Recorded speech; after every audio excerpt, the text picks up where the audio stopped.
जय श्री कृष्ण। दोनों कबूतरों की कथा विस्तार के साथ कही। श्री कृष्ण महाराज ने कहा, एक कबूतर अपनी मादा और बच्चों समेत एक दरख्त पर रहकर जिस तरह इंद्राणी के साथ वो विलास करता है, इसी तरह वो भी अपनी मादा से घोंसले में बोर करके सुख उठाता। जबकि एक दिन वो कबूतर अपने बच्चे अकेले छोड़कर मादा समेत चारा लेने के वास्ते चला गया। तब एक बलिया ने वहां आकर उन बच्चों को जाल में फंसा दिया। जब वो कबूतर और कबूतरी ये हाल अपने बच्चों का देखकर मारे प्रेम के आप भी उस जाल में कूद पड़े। तब वो बलैया सबको फंसाकर अपने घर ले गया। देखो, जिस तरह उन दोनों पंछों ने बच्चों की प्रीत से जाल में कूद कर अपना प्राण दिया और बच्चों ने उनकी कुछ सहायता नहीं की, इसी तरह संसारी लोग भी स्त्री और पुत्र के मुंह में फंसकर नरक भोगते हैं। तब वहाँ पर कोई उनकी सहायता नहीं करता। इसलिए इन लोगों के वास्ते जो दुख में कभी कुछ काम नहीं आते, दुख उठाना और अपना परलोक बिगाड़ना उचित नहीं है।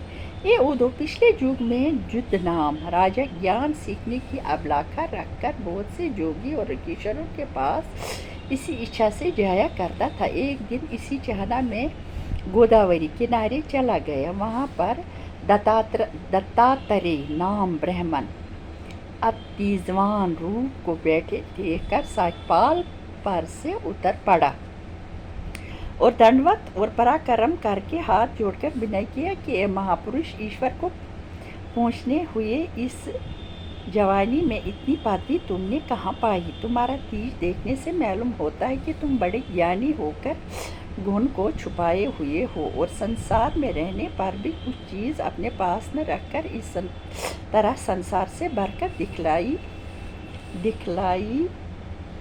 देते हो।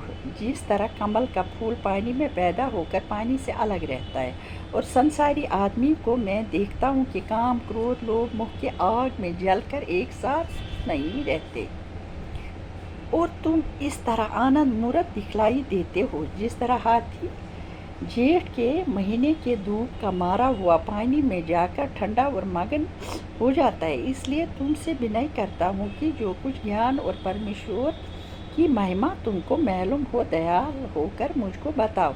ये बात सुनते ही दत्तात्रेय जी ने इसकी तरफ देखा और हंसकर कहा कि ए राजा, मैंने 24 गुरु अपने समझकर जो कुछ ज्ञान उनसे सीखा है वो कहता हूँ, सुनो। और 25वां गुरु मेरा बदन है। जब मैंने अपने तन को विचार कर देखा तब मालूम हुआ कि इस तन में मल और मूत्र और लोह और मांस अशुद्ध वस्तु भरी है होकर सिवाय परमेश्वर का नाम लेने और अच्छे कर्म करने के दूसरी अच्छी चीज़ नहीं है। फिर किस वास्ते संसारी माया में फंसकर अपना जन्म वृथा खो?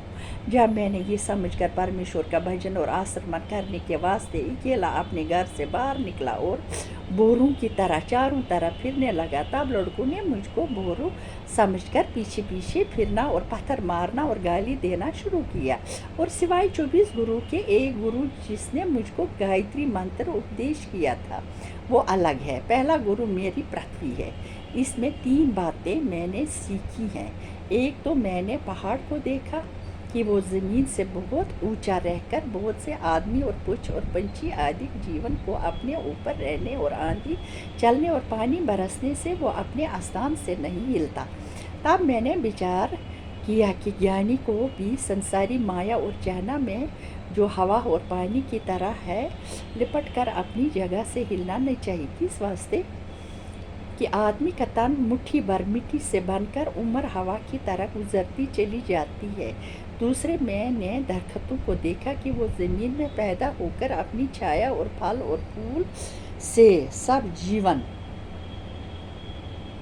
को सुख देते हैं और एक पैर से खड़े रहकर बरसात और गर्मी और सर्दी का दुख उठाकर अपने स्थान से नहीं हिलते।